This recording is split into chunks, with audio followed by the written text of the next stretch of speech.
សូមគោរពនឹងជម្រាបសួរបងប្អូនអរគ្នានេះមានវីដេអូថ្មីទៀតហើយនេះមកបង្ហាញបងប្អូនពីកម្មវិធីចាក់ដីចាក់ចាំថ្មីតែយើងពីម្សិលពីវីដេអូមុនយើងបានបង្ហាញកាយភូមិដងហើយនេះយើងបញ្ចប់បានប្រកាសផ្ទះអញ្ចឹងគឺការងារគឺចាក់ដីការងារធ្វើលបងនេះលបងយើងតាមបកូនបានតម្រង់វាផងគឺចាក់ដីតាមល្បែងដែលយើងកំណត់តាមឌីហ្សាយបងប្អូនដែលគឺចាក់គាត់ទៅក្នុងសម្រាប់ការងារខ្លាំងគឺយើងចប់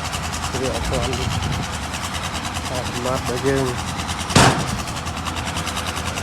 តែទៅបុកខ្លាំង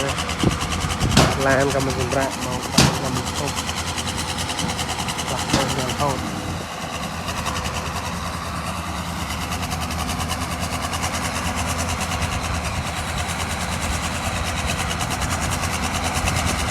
លោកាន់រហូត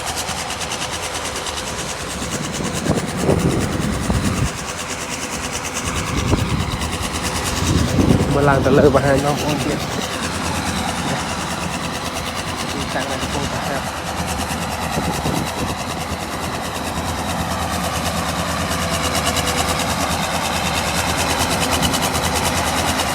ចាក់ខាងដល់នោះគឺយើងចូលកាន់តែអត់ឃើញកម្មវិធីតេស្តដីគឺមានកម្មវិធីតេស្តដីបើជាថ្ងៃស្អែក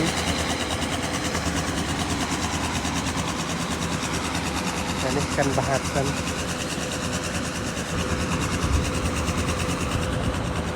ើងចាក់ដីថែមច្រើនចូល2ម៉ែត្រជាង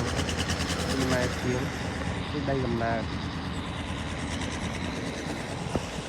រខាងនេះល្បែងដីចាក់ថែម2ម៉ែត្រជាង2ម៉ែត្រ